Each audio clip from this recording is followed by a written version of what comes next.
so you are welcome to another interesting edition of Unscripted with Jeff Owolewa. Ẹ̀yin tí wà nílé ṣe dáadáa ni mo bá yín. I've got a guest in the building, Arejan. He's a filmmaker, he's an actor, he's a producer, and he's a social commentator. He is a UK-based Nigerian actor. Join me as I welcome Mr. Enny Allison. Ẹ kí àwọn tí yín fàájà bẹ̀ ṣe máa fine boy agbèrò of Manchester 001. Ó kù díẹ̀ náà fẹ́ sọ pé aláyé ẹ ti miss ibẹ̀. Anyway, ladies and gentlemen, my name remain Eniola Allison, the fine boy agbèrò of Manchester, #1. Mo tún wá ní oríkì kan. Ẹ jẹ́ sáré gbé yín débẹ̀ kẹ́ gbéra yín padà. Èmi ní ẹ̀rí mo jẹ́ ọmọ sàájà ọmọ ìwé ládọ́gba ọba wọn yínmí. Ẹ ṣáà ti mọ̀, ó yá somebody say let's go. Sọ fún mi pé lórí ètò ilé ni a máa gbọ̀n gan, a máa fàájà, a máa lọ fàáfàá. Ẹ jọ̀ọ́, as a UK-based actor, báwo ló ṣe di pé ẹ̀rí mo jẹ́ ọmọ sàájà, ibo lẹ ti ń fàájà, ibo lẹ ti ń fàájà bọ̀, ibo lẹ ti bẹ̀rẹ̀? Well, I was born here in Nigeria. I was born in Ikorodu, to be precise. Okay, so nígbà tí mo young, as a young man, I have my brother. Sọ̀rọ̀sọ̀rọ̀ ni wọ́n lórí rédíò, Allison. Okay. Ní orúkọ wọn. You're actually related to Allison. Wow. Yeah, that's my blood brother. Wow. Shout out to Allison. Yeah, Allison. So I used to work with Adeboye, back then in of blessed memory, in late 80s, early 90s, and all that, So me as a young man, I used to watch them. Okay. Man wo wọn bó ṣe máa ń ṣe tó máa wà lórí rédíò, èmi máa ń ní oore ọ̀fẹ́ láti tẹ̀lé brother mi lọ. Lọ sórí rédíò báyìí nígbà yẹn láti lọ LTV8. Ní LTV8 nígbà yẹn, yes. Ó yá, ẹ continue. Ẹ máa sọ sínú short wa, ó yá. Yeah, nígbà yẹn, so mo máa ń try láti, ó máa ń mú mi dání, Okay. So at some point, my brother left Adeboye and he went with Toba Opaleye. Okay. So after I left Toba Opaleye, then now went with Kola Olawi again. So gbogbo ìgbà yẹn lèmi ti ń like nǹkan tí wọ́n ń ṣe. Ni mo ti máa ń ní mo ti ń pick interest, of being an entertainer. To be honest with you, brother, I never thought I would be an actor. I thought I would be talking on the radio, because I didn't want anymore. Based on what you saw, what you So at some point, my brother started to do MC. Therefore, man, lọ sí party, man, lọ sọ, òkú àgbàlagbà, Èkómọ and all that. So tó bá ń lọ, man, pè ní àlùmọ́lẹ̀. Àwọn fẹ́ lọ lu àlùmọ́lẹ̀. That means àwọn fẹ́ lọ also to make money. You get me? So èmi máa ń tẹ̀lé wọn. As a young man that I was, máa tẹ̀lé wọn, máa bá wọn ṣá. Owó. Yeah, kí n pocket yìí. Mo jí ṣégi owó, mo jí owó gan. Mo jí aláya owó. Ó hàn lójú yín. Níbo lè níbi àbí.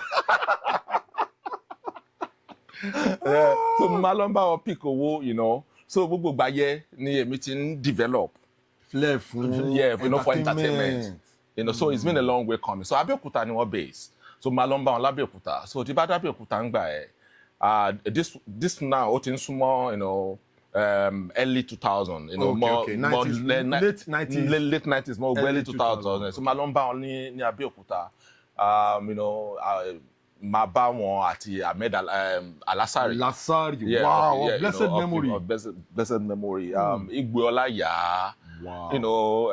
Mr. Latin, Jabade, gbogbo wọn gbà yẹ. Shout out to àwọn ọ̀gá wa ni. Yeah, àwọn ọ̀gá wa nìyẹn. So gbogbo ayé lèmi ti máa ń wà pẹ̀lú wọn, tí máa ti ń, mo kàn máa ń wò wọn bó ṣe máa ń ṣe, I was learning, trying to pick up from there, So àwọn ọ̀rọ̀ tó máa ń sọ ni mo ti máa ń gbọ́ ẹ̀rìmọ̀jẹ́, ọmọ sàájà, ọmọ ìwé ládọ́gba, ọba àwọn yínmí and all that. So èmi ti wá stock níyẹn sórí láti gbà yẹn ni pé, okay, I think I will use this at some point in life. Do you get me? But me or anybody tó lò, all the way up to now. So èmi kò pick it up ni pé èmi ni ẹ̀rìmọ̀jẹ́, ọmọ sàájà, ọba àwọn yínmí.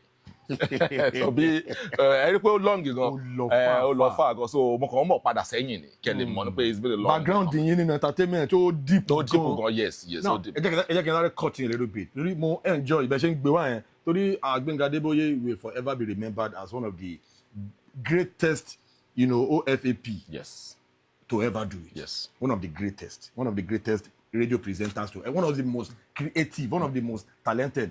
Kọ́lọ́n foríjì wọn ìwé àti tán dojú kọ kọ́lọ́n má jẹ́ kí ó bàjẹ́ yìí tán fílẹ̀ náà kọ́lọ́n má jẹ́ kí ó bàjẹ́. Kí ni experience yín going to the radio to see your brother Gbenga Allison, you know, definitely ẹ máa rí Gbenga Adébóyè nígbà yẹn náà. Kí ni experience yín as a young man tẹ́ bá ń wò wọ́n like, you know, watching them from the back of the camp. Tí bá ń wo bọ̀dá Gbenga Adébóyè ńgbà yẹn because he was so talented. Àwọn nǹkan tó máa ń sọ, you know, wọ́n ń kọ wọ́n sílẹ̀. He will just be saying it. Gbogbo àyè náà ń ṣe Ìtúbà bàtà Láìsí Abéṣùpínlẹ̀. Láìsí Abéṣùpínlẹ̀ nígbà yẹn, nígbà yẹn, you know, wọ́n ṣe oríṣiríṣi program, you know, oríṣiríṣi nǹkan. So tí bá kọ̀ jókòó, tí bá ń wò wọ́n, tó bá kọ̀ gbé mic, ǹjẹ́ mo tún dé lónìí, Olódùmarè, kó bá ṣe kíní kan, tó bá ti bẹ̀rẹ̀ sí ń sọ kíní yẹn, ó máa ń wá intriguing like, no, this is talent, this is raw talent. I get it. So I used to love it. And then Momsi wa ní restaurants sí Korodu. So gbogbo a máa kúrò ní Radio Lagos. Yeah, a máa wá sí Korodu. Sí shop Momsi mi. Ó máa wá jẹun. As a young man then I was just I was just following them then. And in most cases weekend ló máa ń jẹ because láàrin ọ̀sẹ̀ máa lọ sí school. Yeah, okay. I understand, you know. So máa tẹ̀lé wọn wá sí a máa jọ padà wá sí Ìkòròdú yẹn ní shop Momsi mi. Yeah, so Bọ̀dá Gbenga was a great man. He was a fantastic person when he was alive, you know. So yeah. So I had a good time, a very memorable experience. Up to date, I miss him though. You know, I miss his talent because kò tí sí talent yẹn lórí radio up to date. Mi ìrọ̀pá lè rí mọ́. Kò tí sí. So yeah. Wow, that is. Tí n bá ń wo àwọn videos yín online, tẹ́ bá ti ń sọ̀rọ̀, ẹlòmíì á kàn gbé phone, ó máa sọ̀rọ̀ àìṣe internet, àìṣe social media. Some people just say some things. Ẹ̀yin ẹ máa ń wá articulate, ẹ máa ń. You know, you always come correct with your analysis anytime you are giving us that social, you know, commentary. No wonder. Background yín ibẹ̀ yẹn ló ti wá. Yeah. It's been a long way coming. It's been a long way coming. So but to that stage I now choose to go to school. Oh, okay. Ní pé mo fẹ́ lọ kàwé. Okay. So mo ṣe ṣetán ní institution. I went to Yabatech. So the great Yabatech. The great Yabatech. So mo ṣe ṣetán bẹ́ẹ̀, then my siblings, my sister in the UK, now said we should try, and we tried it. It works. Mo ṣe di aráàlú òyìnbó ni. So nǹkan tó wá jẹ́ kí n fi gbogbo ara síṣẹ́ yẹn back láti gbà yẹn nìyẹn because I had to leave the country. Like how long let it feel? I've been away for 23 years now. Yeah. Like living ní l'Òyìnbó. Yeah, living in Manchester. Ẹ̀yin gan ti d'Òyìnbó. Òyìnbó aláwọ̀ dúdú ni mí. Ó yẹ kí ẹ yé mi sìn, àwọn tó bá ṣe lọ sí UK tó wọ́n lọ bí 2 weeks, 3 weeks, 6 months ló máa ń sọ in it àgbàdo ti dé sọ in it. Ẹ̀yin ti di original. 23 years. Yeah, I've been away, yes. What has been, okay, let me say, when you got to the UK, firstly, at the beginning, cooking funny, no, cooking easy. What was your experience like trying to, you know, get your footings in the UK, in London? About the experience, right. How was it like? Okay, because Ogun gone. Okay. So mo kò máa short in there, you know, because nígbà tí mo wà ní Nigeria, you know, I used to play football. Football. I represent my school then. Okay. I get there. So mo lọ sí ìlú òyìnbó with the aim of becoming a footballer. A professional footballer. Chelsea, You get me and all that. Nípe ọmọ àmàjọgbẹ́lẹ̀ yìí ni sẹ́. You get me because mo rántí gbà tí mo ń gbá Nigeria, mom sí mi máa ń stop me. She doesn't want me to be back then. They want us to be a doctor, lawyer, and all that. So mo rántí ọdún kan tí mo lọ sí Cotonou tí mo lọ play. Ìgbà tí màá dé báyìí yóò dàbí páyé mi lè bàjẹ́ ni. Kí ló tẹ́lẹ̀? Ìyá mi fẹ́ jẹ́ wọlé ní ilé ọmọ. Wọ́n ò ná orí yìí bọ́. Mo ti lọ yẹn, àlọ́ láàbí láàárín èèyàn kan rẹ̀. Mo ní kó lọ school lọ gbá bọ́ọ̀lù. Lọ gbá bọ́ọ̀lù kiri àbí. Ṣé you get? And unfortunately up to date, mom sí mi máa ń regret it. That if she had known, she should have just let me do what I wanted to do. Anyway, fast forward. So nígbà tí mo dé UK, with the ambition of becoming a footballer, Tababa wo ní Premier League. So then I start to go for different trials, you know, and nígbà tí mo wọlé àlejò ni mo gbé wọlé. Okay. that is visit visa. Yeah, Mo gbé wọlé. Yeah. So nígbà tí mo wọlé, you know, mi ò lórí ọ̀fẹ́ láti ṣe anything. We are not allowed because that visa is just a tourist, just come visit and go. You know, so mi ò lè ṣe anything. So mo ṣáà and again tó pé mo tún máa ń ṣerun, mo mọrun obìnrin ṣe, mo máa ń gérun. Ibo lẹ ti kọ́ yẹn? Right, okay, that's a very good question. So nígbà tí mo ní Kòròdú, okay. Mọ̀mísí mi sọ fún mi ní pé kí n lọ kọ́ṣẹ́. Mọ̀mísí mi yìí náà ṣáà ni o. Mọ̀mísí mi. Football lẹ́ ń gbá káàkiri. Mọ̀mísí mi náà ni o. Mo máa lọ kọ́ṣẹ́. Bí bọ̀bọ̀ yìí o ṣáà gbọ́dọ̀ make something out of your life. You know, okay, wọ́n bá mi fà ń pé kí n lọ kọ́ṣẹ́. Mo ní pé láéláé, I'm too beautiful. Big boy. Big boy, kí n lọ máa kọ́ṣẹ́. Èrò jáde jábá. Who does that? Ìṣe you get me, you know, pé kò jọ o. Ìyá yóò jẹ́ ń gbádùn. She was just on my neck. So at some point, you know, mo agree láti lọ kọ́ṣẹ́. Wọ́n níṣẹ́ olówó mi kọ́, you know. But before then, yeah, mo ti try àwọn iṣẹ́ kan, mo ti lọ ṣe radionic. Mo ti ṣe radionic, èmi àti ọ̀gá mi ojú sóde ayọ̀ gbà mí gbẹ̀yìn. Gbàdé fẹ́ gbórí dúró, akọlẹ̀ ń ṣe kiri. Ó lé mi dànù. Mo lọ kọ́ alumílíọ̀nù. You know, àwọn tó ń ṣe alumílíọ̀nù, you know, ìyẹn náà kò go well. But ma fi pé okay, àfíjú ni mí. You know, ó dà pé kọ́ máa gérun, I think I would like that. So bọ̀bọ̀ kan wà lórí street mi nígbà yẹn ní Kòròdú. So mo máa lọ ń jókòó sí ṣọ́ọ̀bù ẹ̀. So ọjọ́ kan wá fún mi sílẹ̀ sí ṣọ́ọ̀bù, ó jáde. Kó tó dé mo ti bẹ̀rẹ̀ sí ń gérun. Ẹ ti ń gérun àwọn èèyàn báyìí. Mo kọ̀ bẹ̀rẹ̀ sí mo kọ̀ dé ìgbà tó dé mo kọ̀ kówó fún un ní báyìí pé guy where you see money? I don't because kì í ṣe Yorùbá. Ẹ bá run àwọn èèyàn jẹ́ kó fọ́ọ̀kì mọ́ yín. Mo ní I've been cutting hair. Ó ní o gérun, mo ní níta ló fún mi láṣẹ, ó ní láti fún mi láṣẹ kí tó gérun. So that was where the beginning, the journey started from. So wọ́n á lọ fún mi sí a shop. Okay. Ní Kòròdú bẹ́ẹ̀ láti lè máa kọ́ bó ṣe ń gérun. But torí pé mo ti ní flair, mo ti like cutting, barbering hair, you know, because it was a unisex salon. So then, nígbà yẹn. So I start to make females hair. Okay. So we were the first set in Lagos as ọkùnrin tó máa kọ́kọ́ bẹ̀rẹ̀ sí ń ṣerun. Yeah. So it was very unique. You know, because táwọn obìnrin bá dé tọrọ ọkùnrin tó ń ṣerun, they want us to do the hair. Do you get me? Pé ọwọ́ yín máa ń touch àwọn kankan nínú mẹ̀dúlà àwọn obìnrin máa ń sọ bẹ́ẹ̀ lórí máa ń rí. Wọ́n máa ń sọ bẹ́ẹ̀ náà. Obìnrin mi a lot of obìnrin máa ń prefer ọkùnrin kó bá wọn ṣerun. Exactly.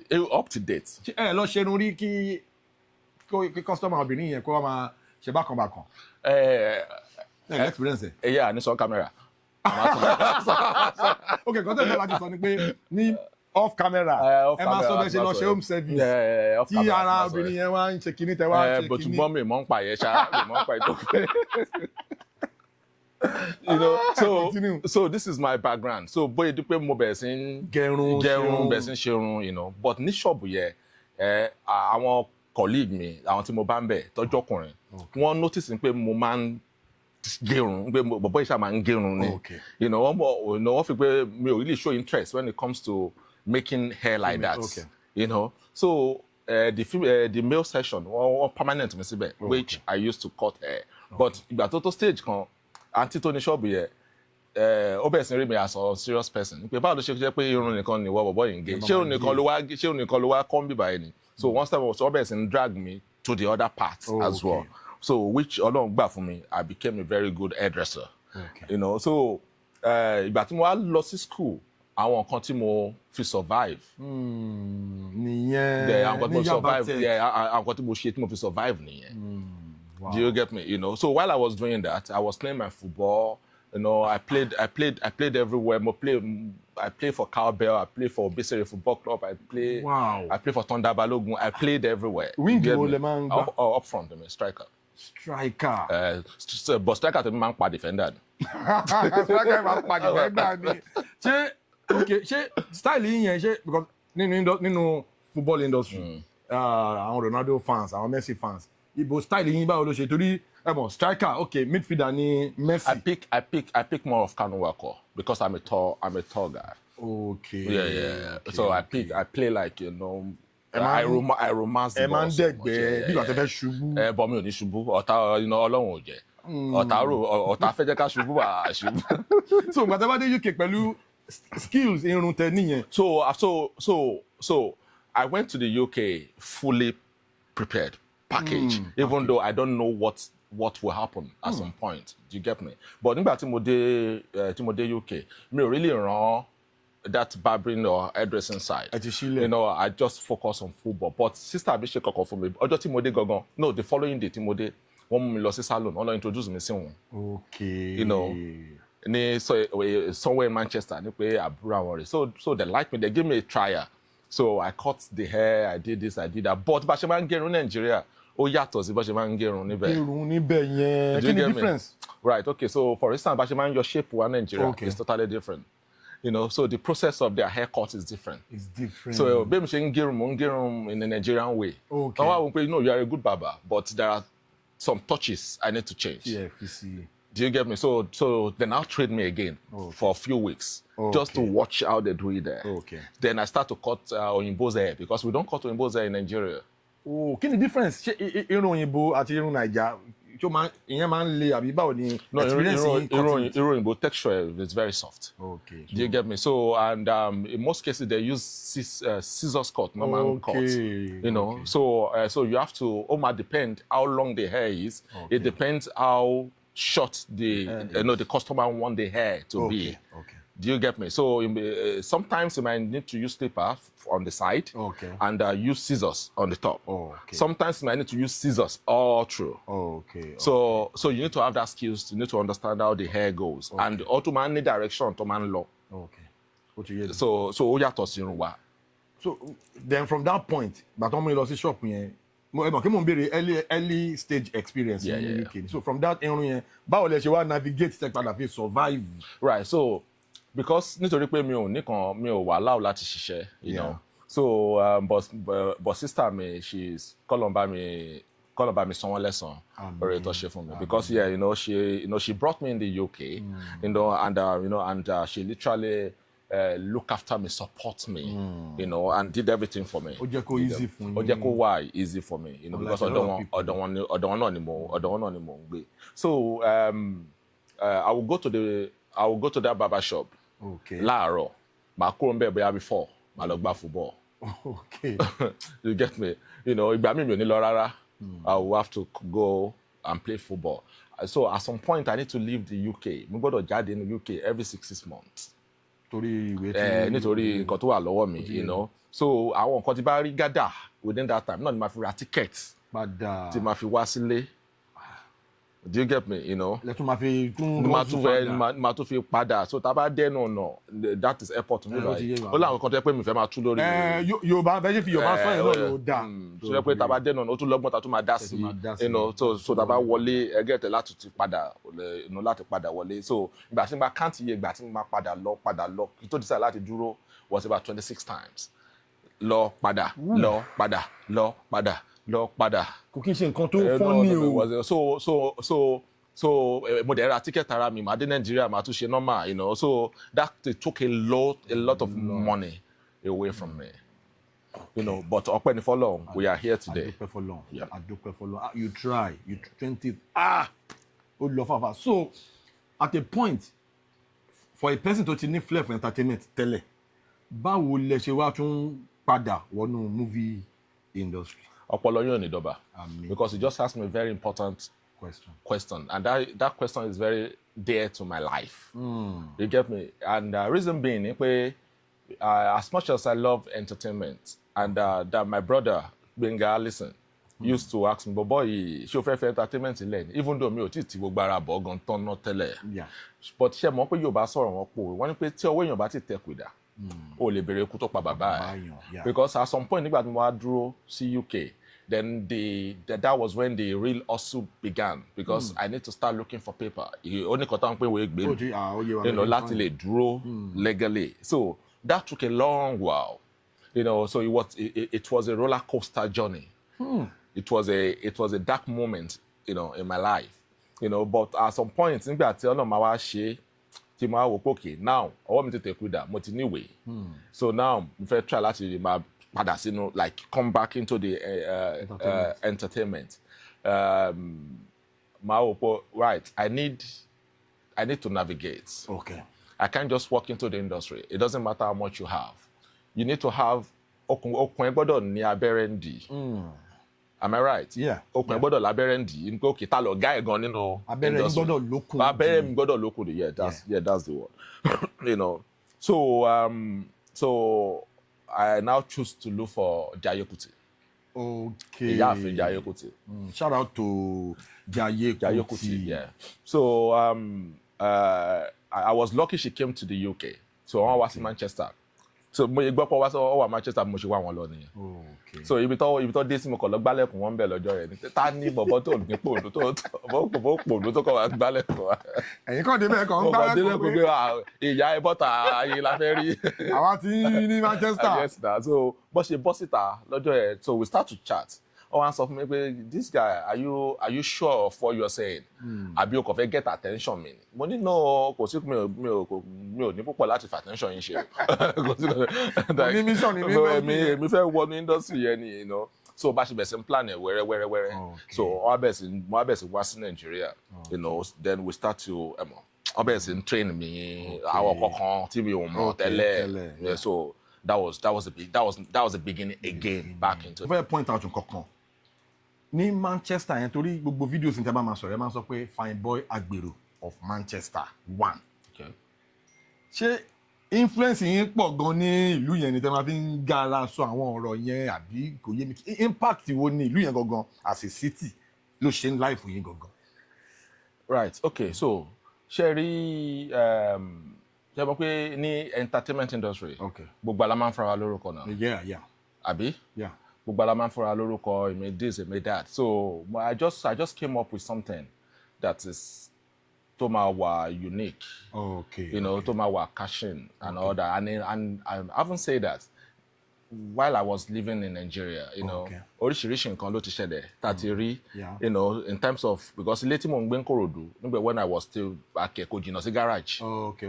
So máa wà ń bá kó ní mo máa ń rí display àwọn ọmọ ní mọ́tò, you know, bó ṣe máa ń display, you know, but bó ṣe máa ń display tó yẹ, mo tún máa ń rí pé there are some reserved ones. Láàárín wọn kò kí n ṣe gbogbo wọn ní láòláò. Gbogbo wọn náà kàn ló ń ṣe láòláò, àwọn reserved ones, corporate ones, tó máa dress nice, tó máa wá, ara wọn náà ni o. ara wọn dẹ̀ ni wọ́n, you know.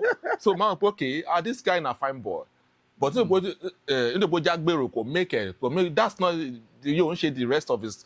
It's not the end of his life. Èèyàn làwọn náà, you know, they are human beings and they are so reasonable. They are. Shout out to all my people on the street. Shout out to all the. Shout out to you guys. Shout out to you guys. You know, so. Ó jẹ́ pé tẹ́ bá ti dé junction yẹn sì ọmọ àgbò lọ. No one really mad these guys. You get me? So me, you know, because. I grew up on the street. I like the street. I love the street. Do you get me? So why can't I be an agbero? Why not? Why can't I be an agbero? Why can't I be an agbero? I don't get. Ẹ jẹ́ ká kàn imagine pé agbero system wà ní UK. Ẹ lè máa jẹ́ chairman park you. Ajé kò sẹ́ wọ́n ní bá mi dù. Okay, talking of perspective, talking of personality. Aren't you suffering? Have anybody ever told you that you look like Joseph Momodu? You know, you're facially then charisma-wise. Joseph Momodu. Talenjebe. Nigerian actor, Nollywood actor, Joseph Momodu. Shout out to Joseph Momodu. Joromi. Joromi. Yeah. Ó máa ń sọ bẹ́ẹ̀, but mo fine ju Joromi lọ, náà mọ̀. Ẹ fine ju Joromi. Mo ní height jùlọ, mo dẹ̀ fine jùlọ. Ní height ju Joromi lọ. Joromi ò ga jù mí lọ. Author ni Joromi. Kọ́ tí mo sọ nìyẹn, tí ìrì yán rí wọ́n náà wọ̀n. Bá mi ṣe ní tí ìrì Joromi rí, author ni Joromi. Tẹ́ bá ti rí wọ́n náà wọ̀n, wà ní mọ̀ bóyá ẹ ga jù lọ. 6'3" ni mí, so author. Joromi ga jù yín lọ. Ṣó tán fine boy agbèrò Manchester ó wà. Ẹni tó ga jù mí lọ ní gbogbo industry, àwọn méjì ni. Ta ni? Ọdún Ládé ní yìí kọ́ máa ń bẹ́ ní gbóhùn ga jù mí lọ kò ga jù mí lọ. Gbogbo àwọn tẹ́ ń sọ yìí Joromi ẹ ti check out ẹ̀ Joromi fẹ́ ga jù àwọn tẹ́ ń sọ yìí. Anyway, moving on. Bọ́ ẹjọ́ sọ pé ẹ fine ju Joromi lọ báwo ni ẹ ṣe máa sọ pé ẹ fine ju Joromi lọ. Ṣé ó easy kí èèyàn jẹ́ fine bóyá gbòòrò ni ẹ jẹ́ káwọn ladies wa kí wọ́n sọ ní comment section. Nínú àlejò mi àti Joseph Momodu. Irọ́ ẹni sọ pé àlejò yẹ dárúkọ mi. Okay, nínú Mr. Enny Allison àti Joseph Momodu, both of them are Nollywood actors. Ta ló find you? Ẹ jọ̀ọ́, a máa máa retí answer in the comment section. Post gbogbo post yẹn post yẹn bí bá fò sókè kẹ́ la rí mọ́lẹ̀ comment section la máa ti mọ winner.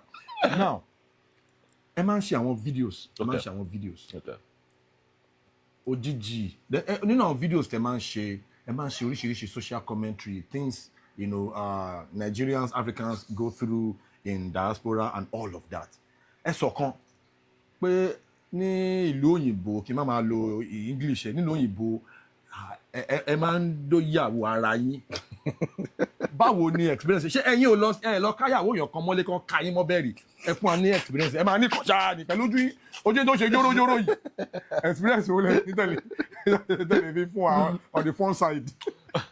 ṣé ẹ rí ibi tẹ gbé mi lọ yẹn ó pọ̀ ibẹ̀ yẹn jìnnà gan. àmàdé bẹ̀ táìmù wa ẹ lọ káyàwó ọ̀rẹ́ yín kan mọ́lé rí tó tútù ti mú pa. Unscripted lawa wa àti parombi o. ẹ mọ̀ tó ṣẹlẹ̀ ni pé when I started doing the shina. Yeah, no, not the shina. Okay, màá mú yín sọ́wọ́. Okay, when you started. When I started the gbéyàwó níyàwó. No, now. Let me speak. Okay. Let me speak now. When you started, fine boy Agbero Manchester. Okay. All right. Okay. Any Allison, chill out. All right. When I started the the content, you know, I started because something led to something. Okay. Ìkọ̀kọ̀ ló ṣẹlẹ̀, ìkọ̀kọ̀ ni mo rí. Okay. Tí mo fi ànígbà tí mo ṣe, my page was just for myself, for my career, for my entertainment thing. That's it. Okay. But ìgbà tí mo wá ṣe kíní yẹn, mo ṣe first one. Ó lọ. Okay, mo tún ṣe mí. Ó lọ. Ó go viral, to an extent that Tunde had not pick one or two of my videos. Yeah. Okay, ó dàbí ẹni pé ọ̀nà wà ńbẹ̀. And before then, I was doing something different. So back to the question you asked me, kò sí kan tó jẹ́ pé bóyá mo lọ káyàwó anybody mọ́lé rí. No, I won't do that. Ọlọ́run jẹ́ kí n rí kan tó bá jẹ́ tó máa sún mi dé kan lọ ṣe kan bẹ́ẹ̀ yẹn. But because of my long-time experience in the UK, so gbogbo àwọn nǹkan bẹ́ẹ̀ yẹn, okay, mo ti wà ní restaurants rẹ̀ tí mo jókòó, tí àwọn other guys mi, àwọn méjì wọ́n jókòó, sí other side, èmi jókòó pẹ̀lú ọ̀rẹ́ mi kan. So wọ́n wá ń sọ láàrin ara wọn, ọmọbìnrin ni wọ́n wá ń sọ láàrin ara wọn ní pé ṣé kóun pe ọ̀rẹ́ àwọn, wọ́n lọ́rẹ́ mi. So ìkan wá pe ọ̀rẹ́ yẹ tó wà nílé pé àwọn wà níbi kan báyìí. So bí ẹ ṣe sọ fún wọn pé òun ti ń bọ̀, bí èkejì bí ẹ ṣe bọ́ta nìyẹn, ó lọ báyàwó ọ̀rẹ́ yẹ. Ó lọ báyàwó yẹ. So wọ́n tọ̀ yẹ jáde, òun wá lọ sílé lọ báyàwó ẹ̀ lé. Ìṣojú mi gbogbo ẹ̀ ṣe ṣẹlẹ̀, mo jókòó síbẹ̀ báyìí, mo ti jẹun mi tán, mo kọ̀ mi ò dìde, mo kàn ń try láti observe nǹkan tó ṣẹlẹ̀. Ọ̀rẹ́ yẹn wá dé. Bí 20 minutes later, ọ̀rẹ́ yẹn dé. Ọ̀rẹ́ tó pè yẹn dé. Ètò pè yẹn dé, the other one yẹn ti lọ. Okay. So ìgbà tí yẹn dé, yẹn jókòó, wọ́n ṣeré, wọ́n rẹ́rìn-ín, ẹja bẹ̀rù ayé o. Ẹja bẹ̀rù ayé o. Ẹni tó bá bẹ̀rù ayé sòbí á dá o. Wọ́n dẹ̀ jọ ṣeré, and the other guy, ètò pé yẹn pretended like nothing happened, like, ọgbà ọtí wọ́n ń ṣe fàájì, wọ́n ń jẹja, wọ́n ń ṣe gbogbo ẹ̀. And that other guy ó ti lọ ṣe oríṣiríṣi nǹkan. Okay, ó wá padà wá bá wọn níbẹ̀ yẹn náà. Later tí gbogbo kíní ó ti ń tóbi 2 hours, 2.5 hours, so máa ń pè bó jẹ́ Suzuki gan ni wọ́n lọ wà, wọ́n máa ti wà láti wà bàjẹ́. wọ́n ti wà engine àti bẹ́ẹ̀ nọ́ọ̀kì dànù. wọ́n ti wà dẹ̀ because ó wà like ó dẹ̀ lọ jókòó tí ìyàwó níyàwó for that long, ọ̀rẹ́ dẹ̀ tún ni wọ́n. So long story short, bí later bí bọ̀bọ̀ yẹn ṣe dé nìyẹn. bó ṣe dé nìyẹn. Bó ṣe dé and they just act normal. Wọ́n ṣèdè wọn, ọkọ ìyàwó dìde, wọ́n súnmọ́ra wọn, wọ́n kíra wọn, because ọkọ ìyàwó ti fẹ́ máa lọ. So that other guy was on the phone. I'm sure that he was testing him that this guy is ready to go. So àwọn kìíní yẹn, a lot of things that I speak about on the media kò kí ń ṣe àròsọ. People come to give me the story. Àwọn kan tó ń ṣẹlẹ̀ sínú life wọn. Experience àwọn èèyàn. Àwọn what do you call it? Ìyàwó tó gbé wọ UK tó di all of the sudden tó di nǹkan mímọ́. ọkọ ẹ̀ lọ́wọ́, and all that. Àwọn ọlọ́pàá fọ́kọ. And again, I work in hospital. I'm a nurse. Okay. So àwọn tó ẹ̀ṣẹ̀ ń wọlé, I see how oríṣiríṣi. So all of these things is real. So they are not fake. They are not lies. It's real. Anything I say is real. So wọ́n ní wọ́n ti ṣòfin kan sí pé even tí tóbìnrin bá pe ọlọ́pàá fọ́kọ ẹ̀ pé àwọn méjèèjì jọ máa lọ ni pé wọ́n ti ṣòfin ẹ̀sìn pé things ń change. No, that's not it. Wọ́n ní tí obìnrin bá divorce. Okay. If you ask for divorce. Okay. To get dependent on your husband or your wife. Okay. Nǹkan tó bá ti mẹ́ divorce, you have to leave the country. Kí ni ẹ máa kọ́ bù. So now gbogbo àwọn tó ti lọ submit a divorce letter wọ́n ti lọ withdraw. Okay, ọkọ yẹn ti da all of a sudden. Gbogbo we die. We pine here. We die here, So a lot has been happening. A lot has changed because recently a lot of people that come through, they'll set ring lights and be saying reveal a lot of things. Àwọn kan táwa mọ̀ ń gbà ẹ̀ tá keep coded. A lot of people that are living diaspora they just come and say how I get my days, I did this, and these people they are on the media. They are there. We have our own people that work for them. We have our people that translate what we are saying. So that's why there's somebody bá gbọ́gbọ́n kúkú. So they start to lock things up, make things difficult. And torí agbọ́ story kan lady the whole family anyway wọ́n gbowó wọ́n ṣe loan wọ́n ṣe gbogbo recently nìyẹn tẹ̀ tún pop up. Ìyẹn pọ̀ gan. A lot of Baba, I've seen a lot of our Nigerians sleeping on the streets. Ọkùnrin tíyàwó wọn lé bọ́ta. To say pé they are messed up already. Ìyàwó mi nínú ilé mi ìyàwó mi á wá lé mi bọ́ta. No, obìnrin ló láṣẹ jù. Even ilé tí n bá gbà ká ní mi mò ń sanwó. But you carry on paying the rent while you are outside, and while somebody is coming to. ẹni sùúrù gbẹdẹgbẹdẹ yẹn ó tó bẹ́ẹ̀. Bàbá Allison. Bàbá. Ẹ ń sọ fún mi sìn pé tí máa wà nílùú òyìnbó mo wá gbalé mo wá ń sanwó ilé yẹn. Then some rent. Ẹ mo san rent. Ẹ mo san yóò. Not just rent. Ẹ máa san council tax, ẹ máa san owó iná, ẹ máa san owó omi, ẹ máa san TV license. So you are paying a lot.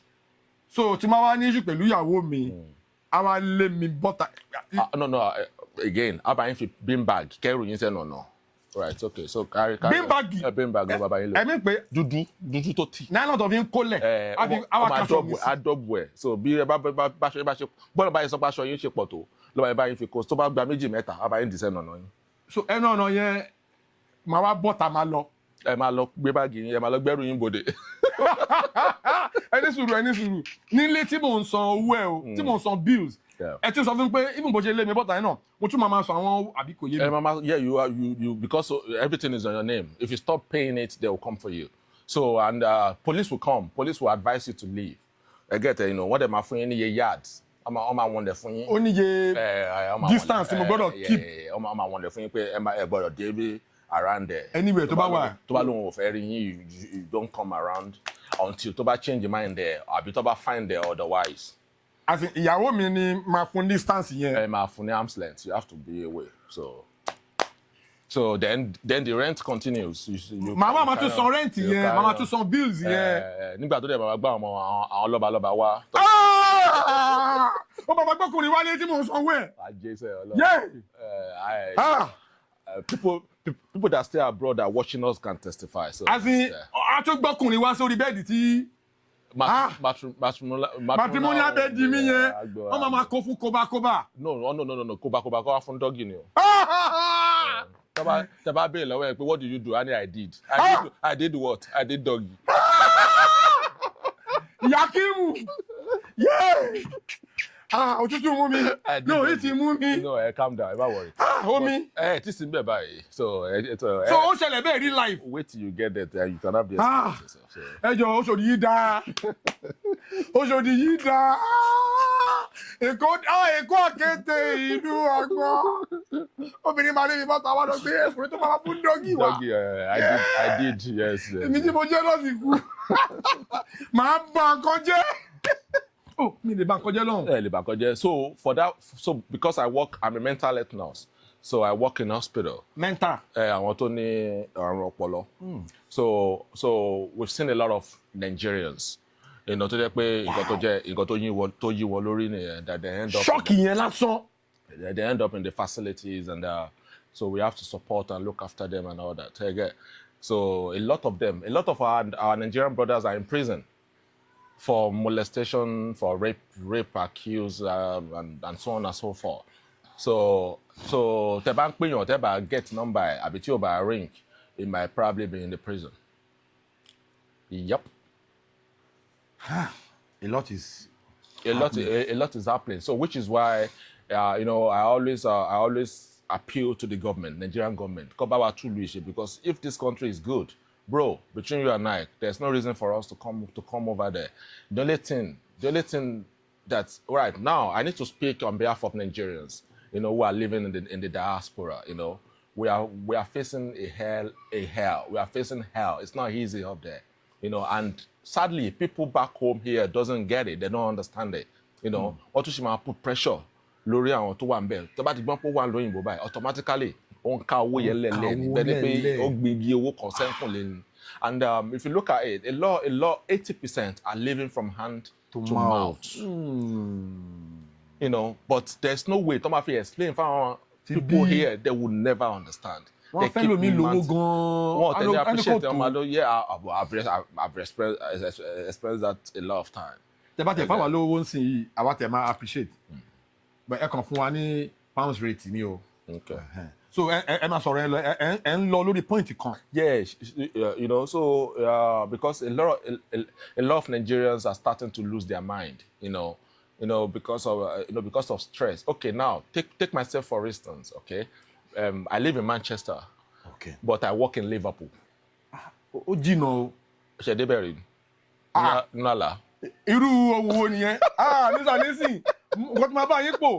The first time I came to the UK was in the year 2000. Though it was a brief stint. Brief stay. Torí ẹfẹ ma gara. Okay, torí pé ẹ̀yin ti jẹ́ old timer ní lóyìnbó mi lè gara sẹ́yìn. Ó láwọn kọjá pé wọ́n ṣe wọ UK bí 5 years ago. My first time in UK was in the year 2006. Okay, so ó ti pẹ́. So kí ẹ̀kan máa wà débi kó wọ́n máa fọwọ́ lálẹ́ ẹ̀yàn kan tó wá láti Ìkòròdú originally. No, ẹ má lọ bẹ̀ ọ́ Ìkòròdú wà o. Ìkòròdú ọ̀gá àwọn tèmi ẹ máa bọ́ lọ yín lọ. Again, so kí ni mo ń sọ lọ. Ẹ sọ pé ibi iṣẹ́ yín wà ní Liverpool. Yeah, so I live in Manchester. I had to travel. I had to commute to get to Liverpool every day, and that is at least thought about that give and take. We are 50 minutes long. 50 minute ball. So the traffic ibawa, we are looking about an hour, 20 minutes. It depends on the traffic. Then I go to do 12.5 hours shift. Plus 2 hours to and flow. So that's 14.5 hours of my life every day. I've been doing that for 7-8 years. Every day. So it kills everything about you. And I do nights. So most times I do permanent nights. So imagine not sleeping, staying awake all night. Imagine putting your life, on the line. A lot of people, because one soon lorry wheel and they just had an accident and they died. That happens all the time. Hey, do you get me? Yeah. And at the end of the day, you now manage to give somebody something out of love, out of that stress, and they just want to assist somebody, and they'll still tell you that you are not trying, you are not doing well. I get it, a lot of people go through a lot. That is on the northwest because it became 1 year. So now let's talk about London. London here is so much hectic. People are not even smiling. People are not laughing.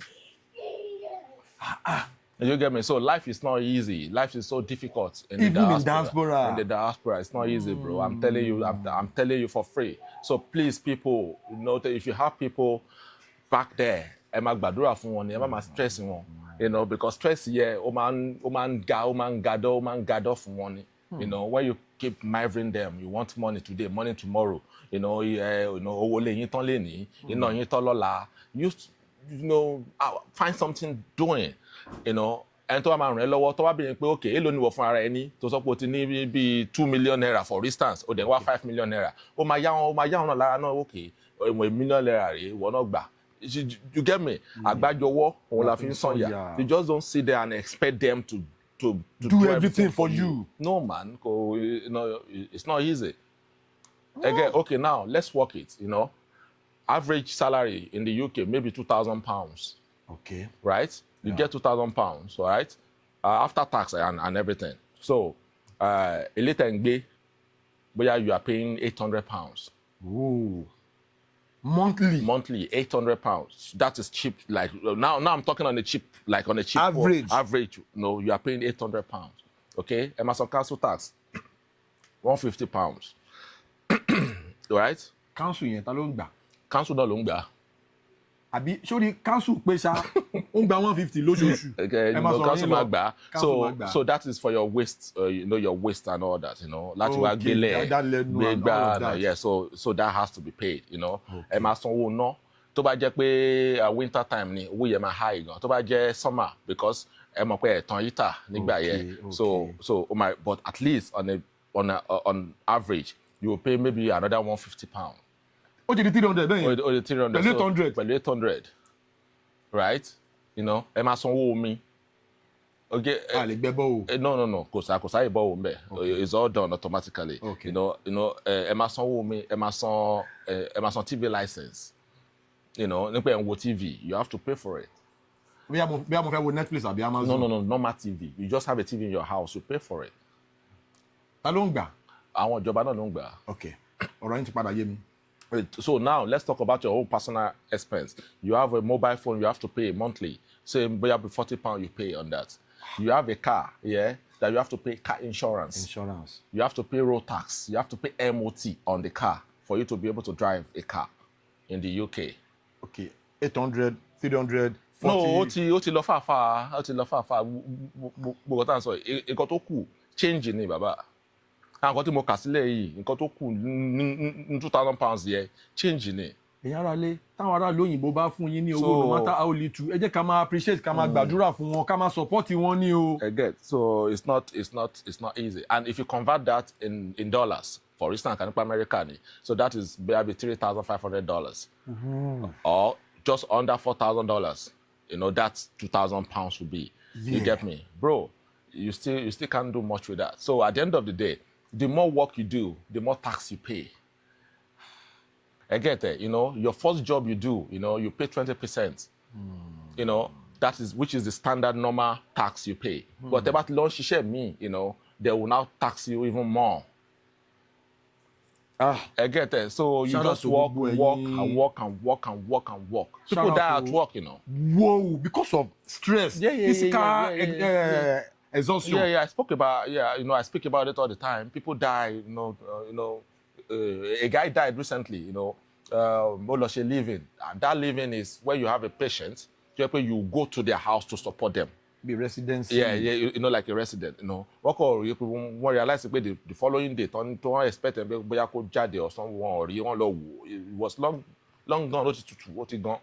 So that means God knows what happened to him. Ẹ jẹ́ ká máa support àwọn Nigerians tó wà ní diaspora ká dẹ̀ máa gbàdúrà fún wọn ká máa support. Mo ti wà ní handover, sorry for interrupting you. Mo ti wà ní handover tá fẹ́ bẹ̀rẹ̀ iṣẹ́, and one of the staff just collapsed. And tẹ́ bá wò stress, accumulated stress. It has been working back to back. Kó lè rí owó, so that he wants to save. He wants to come back to Nigeria. Kò fẹ́ wá sí Nigeria bí ọ̀lẹ. And when you see these people, you think they have billions. You think they have millions. So at this point, we need to take it easy on each other. I get it. We need to take it easy. We need to consider ourselves. Bàtà mi yẹ kọ́ ni. Òun ni mo sọ pé ká ní pé black ni. Ẹ máa jí tí bá ń kó lọ máa kó mi lè. No, ìwọ kó tọ́jú ẹ̀ yìí fẹ́ mi. Màá ní kọ́lọ́ méjì. Ọmọ kẹ́ UK ni wọ́n. UK yìí kò dé òkè náà. Àárọ̀ gbogbo èèyàn tó ń gbé UK kan ló wà òkè. UK là ń sọ̀rọ̀ nípa ẹ̀ yìí. Ó kàn gbórúkọ sórí ni. Ní Nollywood is a combination of the glamour, the beauty, the paparazzi, everything. But it also has its dark side. It does, absolutely. Spiritually, physically, Mentally. Kí ni experience in the course of your, of being in the game in Nollywood industry? What is that experience, that most challenging experience tí ẹ lè gbàgbé mọ́ tẹ́ bá rántí? Ẹ share one or two pẹ̀lú wa. Yeah, lọ far. Ó lọ far. Mo yáṣẹ́ kan few years ago. Okay. Lọ pé title ẹ̀ ní Mother's Day. Yeah, mo mọ̀ fíìmù yẹn. Yeah, Mother's Day, so I came up with a story. Ibiṣẹ́ ni mo wà lọ́jọ́ yẹn because if you remember, I said earlier, I'm still in the restaurants. Okay. So in the restaurants, all man touting, it comes together like and all that, So there used to be a man that used to come. Okay. Chima tó bá ti dé, is a normal person, very customer, very jovial person. Abawa ṣeré, ìgbà yẹn ó máa mu wuku. Tiri, they call it wuku. Yeah. So tó bá ti mu gobi mẹ́rin báyìí, ilé akọ̀bẹ̀ sí máa jíṣẹ́ ní ṣá. Tó ti yó báyìí. Tó bá ti akọ̀bẹ̀ sí give message. Akọ̀bẹ̀ sí akọ̀pẹ̀ yín. Bí wòlíì gangan. Bí wòlíì akọ̀bẹ̀ sí mo ní kọ̀ báyìí sí yín o. Mo ní kọ̀ báyìí sí ẹ má ṣe báyìí o. Bàbá, nǹkan tí báyẹn sọ bàbá confirm ní mi irú ẹ̀ rí o. Mi ò mọ̀ bó ṣe ṣẹlẹ̀ o. Wọ́n sọ fún mi ò mọ̀ orí like I experienced it. Yeah. So if you look at my character in that movie, I was the one that played that drunkard, the guy that used to drink. To Mama Mupara, while I have Femi Adebayo on set, Muyiwa Authentic and all that. Shout out to Femi Adebayo. Shout out to you guys. Yeah. So I came up with the story. So I share like Labeokuta. Okay. And something happened on set which they didn't tell me until later. Láàárọ̀ ọjọ́ kejì tá fẹ́ bẹ̀rẹ̀ iṣẹ́. Kí ló ṣẹlẹ̀? So a ti parí iṣẹ́ yẹn day 2 ní ọjọ́ yẹn. Okay. Gbogbo nǹkan tá a ti ya bóyá bí 15-16 scenes, So Ayọ̀láyà òun ló coordinate iṣẹ́ yẹn lọ́dún náà lọ. Okay, shout out to Ayọ̀láyà. Shout out to you, Ayọ̀. So bó ṣe wá bá mi nìyẹn ni pé ẹni wàhálà wà o. Mo ní ọ̀rẹ́ mi kí ló tẹ̀lé kí ló dé. Ó ní ṣòwò ní gbogbo iṣẹ́ tá a yà àárẹ̀ kankan. Gbogbo nǹkan tẹ̀yà ní day 1 yẹn. Ní day 2 yẹn. Ní day 2 yẹn. Ní pé àárẹ̀ kankan. Like 15-16 scenes. Ẹsẹ̀ mi náà ń gbọ̀n báyìí. Àwọn artist tó wà ní day 2 yẹn. Bàbá ó ní pé àárẹ̀ kankan. Mo ní kí ló ṣẹlẹ̀? Ó ní pé camera ẹni tó wá do camera ó lọ ṣe mistake format everything. DOP ó tẹ format everything. But DOP yẹn sì wà láyé. Mo ń ṣeré ni o. DOP yẹn tẹ format òun wá format. Ó gbọ́ fẹ́ format rẹ̀. So kí ló ń ṣẹlẹ̀? Wọ́n bá ní pé wọ́n fẹ́ mú memory card yẹn lọ sí Èkó, nípa máa retrieve it. Okay. So I was having a bit of hope. And if you know Ayo very well, he's a very jovial, loving guy. Yeah. Ló ṣà ń bá mi ṣeré pé bọ́bọ́ calm down, kò sí kan tó ṣẹlẹ̀, agbèrò Manchester ọjà bẹ̀rẹ̀ sí ń bá aṣá ń ṣeré, bọ́bá ṣe ń ṣeré yẹn, ẹkún gbọ̀n mi. Ẹ̀yin lẹ mọ iṣẹ́ tí ń ná. Mo gbé gbèsè lélẹ́yìí, ọ fọ̀mátì ẹ̀ báwo, mo ní báwo ló ṣe ṣẹlẹ̀, ó ní bó ṣe mú káàdì yẹn fún un. Ní pé ó rò bóyá wọ́n ti download ẹ̀ ń kó rò bóyá wọ́n ti download ẹ̀ pé editor ti kó gbogbo ẹ̀ òun kàn mú gbogbo ẹ̀ ní bóyá lọ wipe ẹ̀ nìyẹn for the next day shoots and all that baba ọmọ ẹni olympo títí ká lè fẹ́kùn pàjẹ́. I was upset at that point, but again baba what do I do? Bàbá la ṣe sọ̀tẹ̀. Right, so bí àṣà ń dúró, we are hoping ni pé wọ́n máa rí retrieve. Unfortunately wọ́n rí retrieve. So what now happened was Ayọ̀ náà tún ni o bó ṣe wá bá mi ní pé any bad news wọ́n rí kíní ẹ̀ retrieve o. Mo ní kí la máa ṣe ń sìn, ó ní pé nǹkan tá a máa ṣe ni pé ó ṣà ń sọ. Àwọn artist yẹn gangan. Wọ́n ṣì wà lórí set though. But now everybody. Muyiwa Ademola. Well, they were there. But the one bẹ̀ ni pé how do we now convince them? Like how do we start renegotiating? There is shooting. It was very very stressful. So what now happened was later ló wá padà sọ fún mi pé there was another camera. Okay. Somewhere, to capture some important shots. while we are on set. Okay. In place, so we can use that. Okay. So when we had the look, all our shots here to nínú àwọn scene torí kámẹ́rà tí káàdì tó tí kìíní yẹn miss ń bẹ̀ ó ní shot tó máa take. Only shot to take, and those ones they were very important as well, very very important. So second camera here, nǹkan tí yẹ wá peak ìyẹn náà bad but òun la wá lò but tẹ́ bá wo ṣẹ́ yẹ ẹ lè mọ̀ ó ti yé mi. because we have able and professionals on the set. Ó ti yé mi. Talking from experience. So that angel, I call it angel. Nǹkan tó mú òun la wá lò tá fi tá manage nasha editor a very good editor. So basha she manage ẹ but during the course of the job èmi àti Arejan, that is Portable. Yeah, shout out to Arejan. Arejan is a very good friend of mine. It bear me weakness to this. And Yasin kan lọ́wọ́. So we sat in my car. Okay. So it lies see back seat. Yeah. Me, I sat in front. Mo kọ̀ rẹ́ yẹ kan tó ń fò bọ̀ ni. A massive bed. To good size. Ó dẹ̀ fò. Fẹ́ǹsì kan wà lẹ́gbẹ̀ẹ́ mi tí mo pààkì sí. Okay. Ó dẹ̀ dúró sórí fẹ́ǹsì yẹ. Nígbà ní pé Portable, look at mo fi ẹyẹ yẹ hàn pé kó wo ẹyẹ yìí. Ó kàn ní pé wo kò ní meaning. Mo ní no báwo lẹ yẹ ṣe máa lọ́sàn gangan tó dẹ̀ wá bá síbi tá a ti ń yá nǹkan. Bí mo ṣe bọ́lẹ̀ nìyẹn. Ìgbà mo bọ́lẹ̀ Arejan náà bọ́lẹ̀ tẹ̀lé mi. Alẹ́ ẹyẹ yìí tí o. Kò kúrò lórí fẹ́ǹsì yẹn. No. Ẹyẹ big massive bed black. Ó wà lórí fẹ́ǹsì yẹn. Ó dẹ̀ like ó ń dún but ó wà ń bẹ̀. Ẹgbẹ́ àti Arejan ojú ara wa. Arejan sọ pé bọ̀bọ̀ ṣé ti pọ́ tẹ̀lé ẹ láti. Àti Manchester náà ti tẹ̀lé àbí àti Kòròdú. Àti ṣé wọ́n tẹ̀lé ẹ kiri báyìí bó ti jọ bẹ́ẹ̀ báyìí. But later ìgbà tí ó ẹyẹ fún ara ẹ̀ then flew away. Àtàtẹ̀ lele tí ò lọ. Lele kò lọ but a lè súnmọ́ bá ṣe ń le normal sùn kò lọ ó kọ̀ wá ń bẹ̀ ń wò wá. So ìgbà tó yá ni ẹyẹ develop lórí iṣẹ́ yẹn náà ni I had different dreams. Some people came to me in the dream. Yeah, to give some warning, to come and frightening me, threatening me, and so on and so forth on that same job. Yeah. But ìgbà tíṣẹ́ dẹ̀ jáde Ọlọ́run gbà, it went well for you to even remember that. Yeah, of course. So you did well. Yeah, so. Yeah, but it wasn't easy.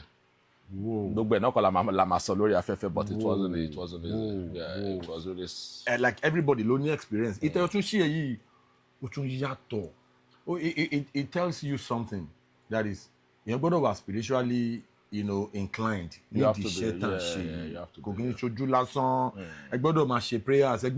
Formidable spiritually, like you're going to gbàdúrà dáadáa. That's the main thing. You have to be prayerful. Yeah. Okay. In the industry, everybody knows you are a UK-based actor. Yes. Báwo ló ṣe máa ń perceive, báwo ló ṣe máa ń receive yín, àwọn colleagues, tán bá rí yín, báwo ló máa ṣe ń, what's your relationship with your... I have a very, very, very good relationship with everybody. Okay. But me or more, but I tell you about relationship, to about a good relationship with me. Okay. But me, I'm friends to everybody. Everybody. Both senior colleague, both junior colleague, both contemporary, however you want to say it. Okay. I'm open to everybody. Okay. Yesterday, I was on the set of Kunle Afford, Nibadan. Shout out to Kunle Afford. So and we had a fantastic time. We had a brilliant time and all that. And next week I'll be with Wumi Ajiboye in Abeokuta. Okay. So but of course Toba, when they find out that I'm in town, okay. Like Alpha, ara London, ara UK, kilo gbebo, kilo gbede, just normal pleasantry, ara ayo morawa and all that. So it's very good. Okay, I just have to take a little bit further. But Tunde Not, because Tunde Not is a kingmaker, one of the biggest influence on the internet. Media, yeah. But when you post the video in here, there should be a difference from when your page was like that then after Tunde Ednut reposted your video and okay the difference báwo làwọn èèyàn ní UK gan ṣe ń because everybody ló mọ Tunde Ednut pé ní Nigerian community ó lọ fàáfà báwo làwọn ṣe máa ń wòye pé Tunde Ednut repost video wọ̀ bọ́ọ̀ ó lọ fà. mo sùn lọ́jọ́ yẹn ìgbà tí màá jí mo kàn rí a lot of tagging. You know, people were tagging me wọ́n pé kí ló ṣẹlẹ̀ mo tẹ̀lé kọ́kọ́ bóyá gist lover gist lover ti gbé mi you know so wọ́n pa ṣe àwọn wò lélẹ́yìí even both on WhatsApp everywhere was just full. Alpha. ìgbà tí màá dẹ̀ lọ wò máa rí pé Tunde Ednut picked one of my videos. One of my videos and even Instablog. Pick my stuff and all that. So, but if I'm being honest with you, could really change much thing in the sense that, Titunde ba focus on you, within a month, it can make you the star because he will be posting you every day. You know, posting you every day. You are doing good, you are doing bad, whatever. For like, take for instance, post kata post portable. Even in your dream, you'll be seeing portable because the way you putting him in front of you. You get me? So it was just a one-off thing. Okay. You know, it wasn't something that that carries on. Okay. You know, so every other thing that is making me relevant today, it's hard work. It's hard work. You know, hard work because it's hard work in the sense that I have my personal life. Yeah. You know, that I need to, everybody have challenges, that we have our own challenges we're going through in our personal life. Yeah. Right? Then I have to deal with work. Yeah. Then again, I have to listen to people messaging me, can I talk to you? Can I talk to you? Because I need to tell their stories. So I still have to pay attention to them. So you have a lot of commitment. So yeah, so it's just a lot. So and if you look at the videos, man mention people you 3 minutes long. Yeah. Okay. I just eat. I just say say what I have to say and I move on. You know, and reason when you talk too much, it doesn't really make sense anyways. Yeah. You know, and you better say shoki by. You just need to pass your message across, let people get there. Because some people will still come under the comment section and still come and bully you anyways. They'll still come and bully you, call you names, like they'll tell you are talking shit and all that. You get it. So it doesn't matter. Once you get my content, you know what I'm talking about, then we move. Straight up. Fine Boy Agbero, Manchester one. No. Fine Boy Agbero off. Fine Boy Agbero off Manchester one. Are you married? For your I am. Okay. I am married. He's married though. That was the guided. Lovely. I like that. You are straight up. So, ẹ jẹ́ ká gbé lọ sí another level. There is a segment on the show that man pè ní celebrity phone call. This segment, I'm testing kokon. Okay. Let us see the celebrity you will call that will pick your call. Okay. So segment alawa, you feel free to Ele. That one. Ele, okay. So I feel free. Ẹ̀yin tí wà nílé àlejò wa, wọ́n máa pe celebrity tí wọ́n máa gbé fóònù wọn, tó máa gbé kọ́ọ̀lù wọn lọ́wọ́ kan. Ṣé ti ready? Àwa ti ready nbí, ẹ wá kan fìdílé. Tán bá ti gbé ẹ sọ fún wọn pé wọ́n wà live lórí program.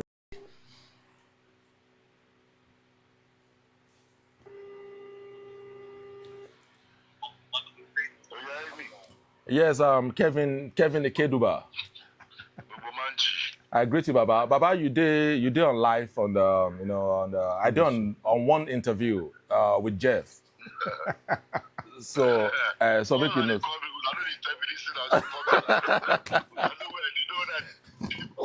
Baba, we don't need to call you, Baba. All right. So I did all right. So Jeff just put me on the spot. He said he want me to call one celebrity. I can't look say, okay, who I feel quickly call. So now I say I quickly call you, bro. Too much. Any Allison. Okay. Yes, so what's up, Jeff? Baba, respect. You don't tell. Jeff, you are doing great. Baba, thank you. Jeff. Thank you so much. More great. Yeah, thank you, Baba. Network. I never call you. Okay. No wahala, Baba. Thank you for picking the call. God bless you, Baba. Cheers, bro. Thank you, brother. Thanks for your support too at the beginning of my career. Èwo ni network. Network ẹ ṣe ń ṣe kọ̀kọ̀kọ̀kọ̀. Ẹ ṣáà jẹ́ kí n bá yín máa charge ẹ lọ. Èwo ni network. Era fa charger, original charger from the UK, please. Ẹ ṣe. Màá bá yín ra mẹ́wàá ilé wa ní Ìkẹjà. Mẹ́wàá ẹ̀ máa bá yín ra wá tó ń ṣe ń bí gangan. Èwo ni ẹ rọra ẹ máa kọjá ń ṣe o. Kẹ́ bá lọ ní pé ẹ máa dé ta táwọn bọ́ọ̀sì máa lọ sọ́pọ̀ ó yá ẹ̀ ń jábọ̀ sáìsì ní lórí ètò lẹ́ẹ̀kan. Ó yá ẹ máa jábọ̀ ń bí. Agbèrò Manchester yàtọ̀ ságbèrò bí o. Ẹ jẹ́ ká wà guided o. So ní industry ẹ jẹ́ ká padà sí ní industry. Okay. You know, you have a robust relationship with most of your colleagues in the game. Then, kí ni relationship yín pẹ̀lú Aunty Jaiye still? Ṣé ẹ ṣì máa ń ṣe, you know? Ọ̀gá mi nìyẹn, ọ̀gá mi àtàtà. Okay. Yeah. Jaiye Kuti, you see how beautiful she is? Very, very beautiful. Yeah? That is how she is beautiful inside as well. Yeah. Very, very nice. Yeah, but Aunty Jaiye, she has only fufu, you know. Okay. You know, when she gets upset, but next minute, Enny, Agbero, she will refer to me like Agbero, Alpha, Shalafia, then we move. We did a job recently, about just over a year now. The title is Alagbede, the blacksmith. Yeah, Alagbede, yeah. A cinema big screen job, you know. Screen. Yeah, so at some point we're having back and forth, you know, because I was on the job, you know. So at some point, I shall need me see me but you send the voice note, proof consumer lọ́jọ́ yẹn. You couldn't want the voice note. Ó bad gan, you know. Jaiye Kuti, ó ta sí mi gan, sọ̀rọ̀ sí mi. But ìgbà tí mo gbọ́ voice note yẹn. Okay. Yeah. I was very mad. I was upset. But guess what I did? Kí lẹ ṣe? Yorùbá sọ pé yára gbọ́rọ̀, lọ́ra fèsì. You know. Ìgbà tí mo gbọ́ gbogbo tó sọ, mi ò respond. I ignored it. Okay. For 2 days, mi sọ kankan. For me to calm down before I respond to that. Because bó ṣe gbé wáyé tí mo náà bá ó máa escalate, ó máa di issue. So I just left it. Meanwhile, nígbà táwọn náà tó ṣe voice note yẹn, at the end of the voice note, wọ́n sọ síbẹ̀ pé mo expect to respond padà o. She was expecting you to. Yeah. She was expecting me to actually escalate, like, you know. So nígbà tí màá respond, Jaiye Kuti, ọ̀gá mi, you know, because mo kàn dá sí ẹ̀fẹ̀, you know. So later nígbà tá a wá padà sọ̀rọ̀, wá sọ fún mi pé bọ̀bọ̀ yìí, ibi tó ti rí wisdom mi ò mọ̀ o. Only because when she was recording that voice message to me, that she was regretting it already. Ní pé nǹkan tí mo dẹ̀ fẹ́ ṣe yìí, ó dẹ̀ máa break relationship mi àtàwọn. Because nǹkan tó sọ pọ̀ gan. Okay. Ṣé you get me? Ní pé nǹkan tí mo dẹ̀ sọ sí bọ̀bọ̀ yìí kò ní take care o. Ó máa ṣe pé like I will fire back at her. Mo máa react padà. Same manner. Sharply, you know. But she was so shocked and amazed. By the time I responded back, I was just calm and playing with her and we move. You get me? Boy, ilé not to 12, you know. But then, look, Auntie, it's normal for all of us to get upset. It's normal we are all human. It's normal for us to get mad. Yeah. But how do you handle it? That is the most important thing. You know, you know, you might go mad at me right now, and I don't want us to have issues. I'll walk away. Okay. That was how I was taught where I'm coming from. Okay. You know, 2 wrongs cannot make it right. You know what I'm saying? So when you are calm, you know, Bobo, kí ló ṣẹlẹ̀ now? We are friends now. Why are you like that? Tí bá ṣe mi ń bí ẹ́, òun lo oògùn ọ̀rẹ́ now. Then we move, we sort it out amicably. Tó a dẹ̀ jẹ́ pé náà ni mo wà upset. Tẹ́nìkejì bá jẹ́ tó lọ́pọlọ is supposed to walk away. Kì í ṣe pé mo bínú, wọ́n náà bá mi bínú, àjọ ń takọ̀rọ̀ sọ, ó máa dìjà. So, and that's a situation bẹ́ẹ̀ yẹn kò ní ṣe settle láàrin ọkọ àti ìyàwó náà, you know. Issues máa wà, but how do you handle it? How do you, how do you understand the whole thing? Okay. You get me? So so I had that issue with her, and but with wisdom and understanding, we handle it, and she still messaged me this afternoon. By the way, ẹ má jẹ́ kó rí fídíò yẹn wọ́n pé mo wà ń táwọn. ẹ bá ti bọ́ tàbá yìí. ẹ má ti pè wọ́n. èmi máa pè wọ́n pé Allison ìjàkúrò lọ́rọ̀ tẹ̀mí ń sìn sí ni o. alami. èmi sọ pé alaminization ni. pé charger tẹ sọ pé UK lẹ ti mú wá yẹn òun ni kò charge fóònù yín fún ká ní ti kẹjà ni a ti fún látàárọ̀. No. Charger yẹn ẹ lè rí with naked eyes. It has to be with your spiritual eyes. ẹ máa tọrọ ayín jẹ. What is that that happiest moment of yours in the game? Oh, that's a very good question. My happiest moment has always been where I get in somewhere and get recognized. You know, like, you boy here, you know, one of those things. Yeah. Because it's not easy to to get recognized, to get known by people. Yeah. It's like but Otoni can get known. Otoni or get that recognition. Otoni can handle it well. Otoni can handle it well. How are you handling it like? What I mean by handling it well is because it goes a long way. Yeah. When people see you and show you love. Yeah. You know, if you snub them, that won't go down well because they will say that. And Enukon is 20 people, you know. Yeah. So, and sometimes you might even be tired. You are having a headache. You just want to go home, and somebody wants a picture, and somebody wants to chat with you. Somebody wants something to tell you. You know, so how do you handle that? 10 years, you know, and all that. So yeah, but it's always a joy, you know, that means I'm doing something right. Yeah. You know, for people to be able to reckon with me. One thing I like about your brand, about you, is your ability to make the very best use of your socials. You are always, despite the fact that your schedule in the UK, you have to go to work, you still squeeze out time to make videos. Because believe you me, most of your videos have enlightened a lot of minds. Yeah. All over, as in, you know, cutting across all tribes, all, you know, everywhere. Yeah, I know. A lot of things to say. Even our UK gone, we are having, you know, one or two insights about what, you know, the Nigerians, you know, Africans go through in the UK. Advice only from our before advice, I need to make this clear. Okay. A lot of people will say that why am I making my content in Yoruba? You know, I get that a lot. Why am I not speaking in English? Why? You know, people will always come at you. You get me? So I just want to use this medium, you know, to clarify this. You know, Yoruba ni mi, ọmọ Yoruba tó bí pẹ̀lú ayọ̀ ni mi. Okay, Arejan bèrè lọ́wọ́ ṣé òyìnbó gbọ́ Yorùbá?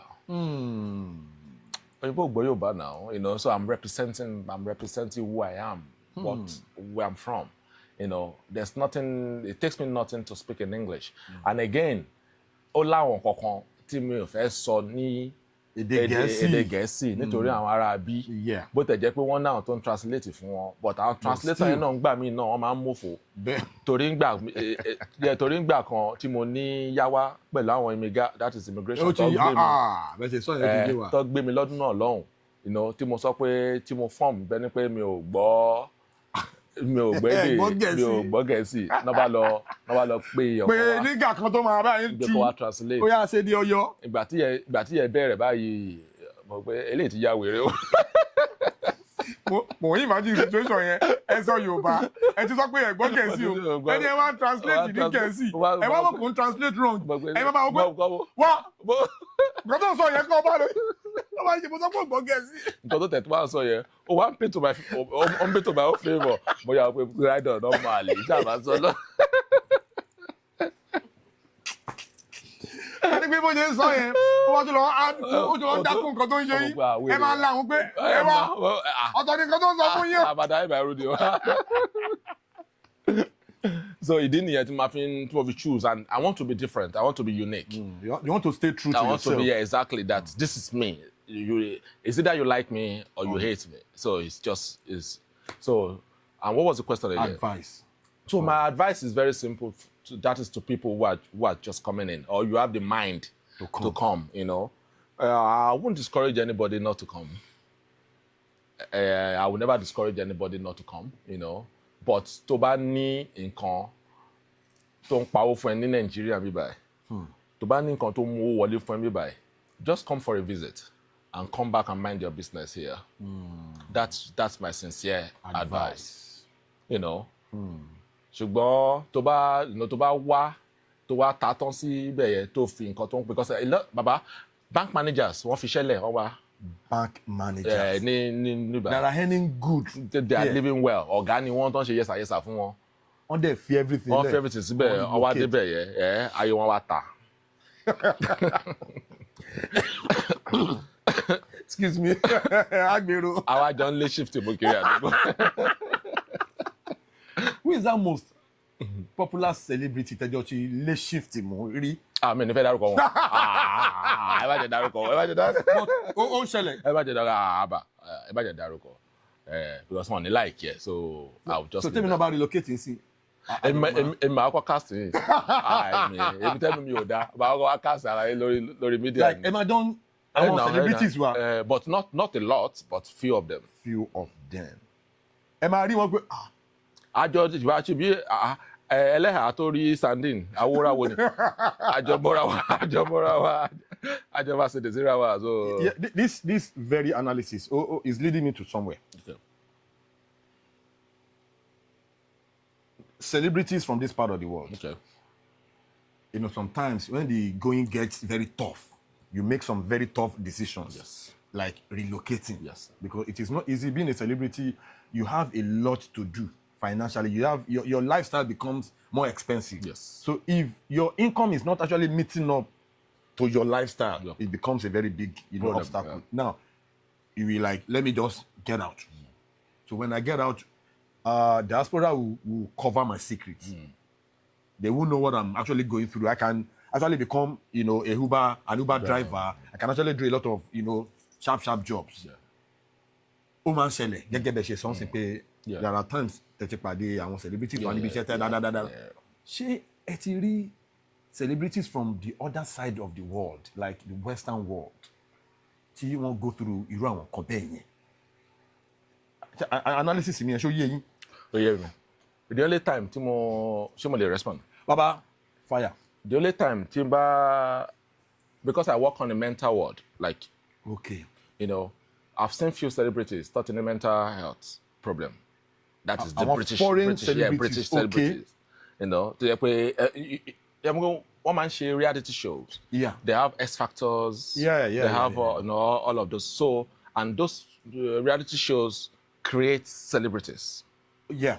I get that. People that have been on it, ex-singer and all that. Yeah, I've nursed few of them on the world. I understand, Then maybe I want ex-boxers. Okay. To the point what need dementia. What the gbá wọn ní below àwọn punches here to just on dementia and all that. Real life, then we look. I've seen few. Okay, like kí ló wá ṣẹlẹ̀ sí career football career yín at the end of the day torí àárín yín ní Premier League àárín yín ní La Liga bó lè wá padà já sí. Kò sí bẹ́ẹ̀ ṣe máa ọ̀nà mo sọ pé mental ward mo padà já sí mo lọ sí wọn ṣe náà sí. Right, okay, so on that because ìgbà tá à ń sọ̀rọ̀ nípa ẹ̀ really parí ọ̀rọ̀ yẹn again. So one time while I was playing for local team, I understand there are people called scouters. Yeah. Scouts or players, So they came to my local team then, So they choose what scout me and one other Libya guy for Manchester United trial. For real? Yeah. Then, But ìgbà tí ọjọ́ tó set date ní pé a máa lọ fún trial yẹn and all that because I rántí pé mo sọ pé àlejò mo fi ń wọlé tí ma fi ń wá tí ma fi ń jáde nígbà yẹn get bẹ́rù ṣe bà mí nìyẹn bí mi ṣe turn up fún. Try again, yeah. Ẹ̀rù bá mi pé kó má lọ gbé mi. I didn't think you actually went for that trial. Anything could have happened. Yeah. So I shit myself. I got very, very scared. And I didn't tell my sister because my sister was busy working. She wasn't available. My sister, so she wasn't there. So I just buckled. I didn't have a lot of friends on Nibe because so it was a very painful moment for me. ó sì máa ń dùn mí because because that was a good chance. lọ ní. ká ní pé mo lọ gan ni ìgbà yẹn àwọn club sì máa ń ṣe visa fáwọn èèyàn fáwọn players. tó bá convince pé you are good enough. tó máa mọ̀ pé no you are a good player they want you wọ́n máa ń ṣe àwọn document yẹn. You know, so I now spoke with a friend tó jẹ́ pé òun máa ń gbá table tennis. Okay. He was very good in playing table tennis. So òun náà ní similar experience. Okay. Kí ló wá sọ? Ẹ̀rù bà òun náà ní pé torí òun náà ní chance. He had a bigger chance to play in the big, like, you know, on a big stage. But ẹ̀rù bà ní pé kọ́ máa, because nǹkan tó kó sí wa lórí gbà yẹn ni pé for hospital wọ́n ń gbé máa, you know, tẹ́ bá dé lóyìnbó, ibi tẹ́ bá dé sí, it matters. Ibi tẹ́ bá dé orientation tó bá fún yín, ibi tẹ́, you know, and which I think it helps me tí ó jẹ́ kí n go wayward nílùú òyìnbó because àwọn tá a jọ dé ń gbà yẹn, a lot of them ended up in prison. Ooh. A lot of them couldn't, you know, they can't become the British citizen at the long run because of our lifestyle tó lọ bẹ̀rẹ̀ sí lọ live, wọ́n bẹ̀rẹ̀ sí lọ work, wọ́n bẹ̀rẹ̀ sí lọ ṣoríṣiríṣi nǹkan. But sister tèmi máa ń kọrin sí mi létí ní pé bọ̀bọ̀ iṣẹ́ ni o, iṣẹ́ lóògùn iṣẹ́ o, because she will always go to work. So nígbà tí mentor mi gan ti ń lọ bí iṣẹ́, so who am I not to hustle or not to go to work? Do you understand? So ibi téèyàn bá dé sí nílùú òyìnbó, it's really ó máa ń decide the future èèyàn nílùú yẹn. Yes. Again, so I was scared. I got very, very frightened. I couldn't go back. Manager mi pè mí that is ẹni tó ń tún rángbà. Ó ń pè mí on the training day. Ó pè mí pa. Ká ní pé ẹ lọ ni tí wọ́n máa wá béèrè pé where's your doc. Wọ́n máa béèrè status. Wọ́n máa béèrè tí wọ́n máa wá béèrè tí wọ́n bá lọ sọ pé kíní ó lè lọ di wàhálà. Nǹkan tẹ́mi ń thinking yẹn gbà. But àwọn náà ní understanding yẹn pé a lot of Africans that are talented, they don't have papers. Again, then, you know, I don't know about now, but then, you know, so they have those understanding. So it was after everything was done. I should have gone. In fact, a lot of my friends, up to tomorrow, won't believe me football. So, yeah, because I wasn't bad. I was very, actually very good. Yeah, I was really, really good player. Whoa. So we must miss chances here. Yeah. So then I was bothered when I told my sister. She was mad at me. She was very, very upset at me. But boy, you more. Oh, but he the breadwinner of the family. Oh, but he go ìdílé yọ. Oh, but he shake it. Ká ní pé ẹ lọ fún trial yẹn wá mú yín. Ẹ bá ti di Manchester player bí àwọn Rooney yẹn. As at that time. Set one on nígbà Rooney, Ronaldo, you know, when all of them was there. So I missed that chance. By now, ẹ bá kọ bàbá kó Lamborghini wọlé ni. I won't even know you though. Ayé mi o. Ẹni tí ó jáná kí mi. Nǹkan tí máa fẹ́ pọ̀ lórí ètò yìí. Ẹ wo, you have come to the end of this episode. Ẹ jẹ́ tètè wrap ẹ up. No. Mo fẹ́ bá fa. Baba. No, because I won't know people that is struggling like you. Ẹ má máa dọ̀. Fóònù yìí dà, ẹ get across na. Like seriously. Ìyára Korodu. Olówó ń sọ̀rọ̀. Oh my God. Apáwo ni garage Korodu garage. Oh okay, Baba, look at Èmi ọmọ Mushin. Baba, look at Osimhen. Okay. Look at Osimhen. Osimhen still record with a lot of his old friends now. So ẹ wọ́n wá ní ẹ̀yin tẹ wá láti Korodu. Àwa mọ Mushin ṣé ẹ wá yí dé wá. Ẹnu yóò da. It was just a joke. Ẹ mọ̀ pé ẹnu yóò da. But it's just a joke. A lot of times ẹnu yìí yẹn ó yẹ kó máa fi blow. Thanks so much for coming on the show. Thank you for having me. Boss. We really appreciate you. Ẹ lu àwọn fans yín logo ẹnu ẹ kí àwọn fans yín. Right, okay. So for all my fans all over the world, or if you are just seeing me for the first time, allow me to reintroduce myself. My names are Allison, aka the fine boy Agbe of Manchester, #1. Ngbongbo na ngbongbo, nsozo na nzonzo. Ẹ ṣáà ti mọ̀ bó ṣe ń lọ. Náà ló ṣe ń bọ̀. Mo á débẹ̀ ẹ̀yìn láti rán mi nítorí kìmí. So èmi náà ń pè ní Ẹ̀rìnmọ̀jì ọmọ Sàájàmúrè Ládọ́gba. Ọba àwọn yínmíyínmí ẹ mọ̀ wọ́n ti síwájú. Wọ́n ti sí gbóhùn tira ẹ̀sọ́ náà. Gẹ́ẹ̀tẹ̀ ẹ má jà sọ̀rọ̀ jù. Màá tún máa gbé níbẹ̀ lọ́jọ́ mi. Somebody say Ká tó wrap it up. Movie yìí wo ló ń bọ̀? You know, which movies should we be looking out for? Right, okay. So, luckily, one of my movies just dropped. Okay, can you tell you that?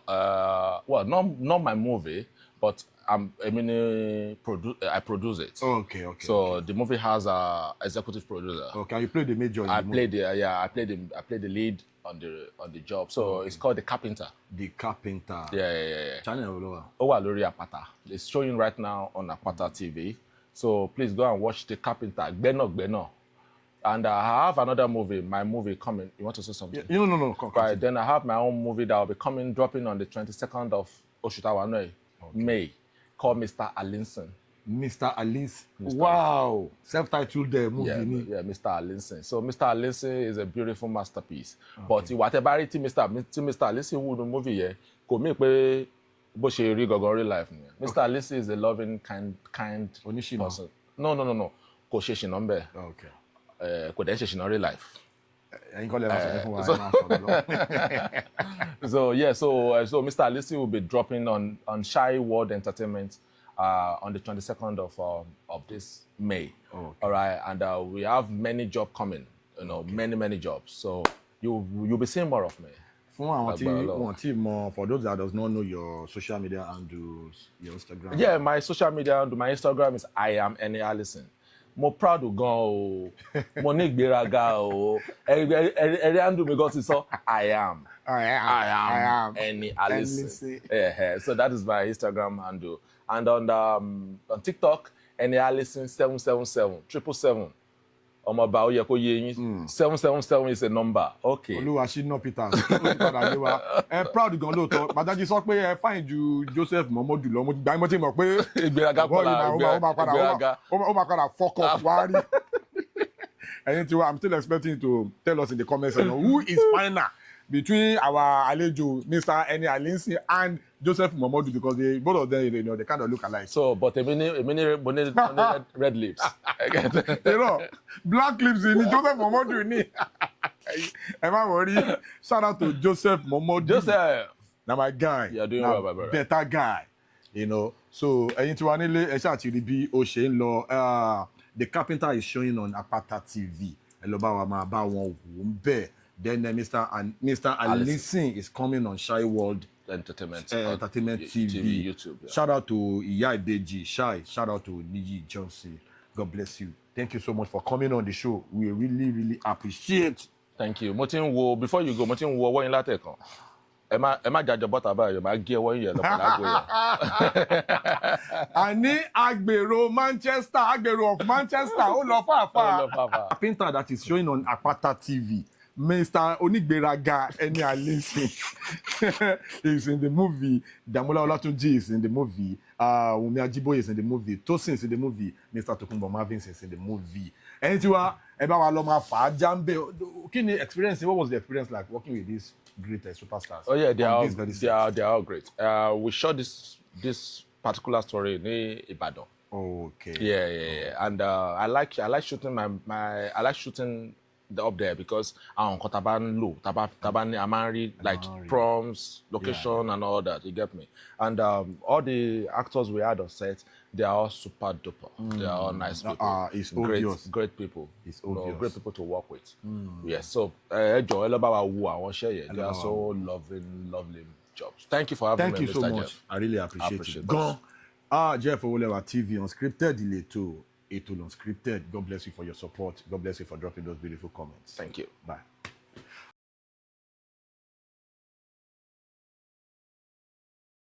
Please subscribe to my YouTube channel and press the notification button.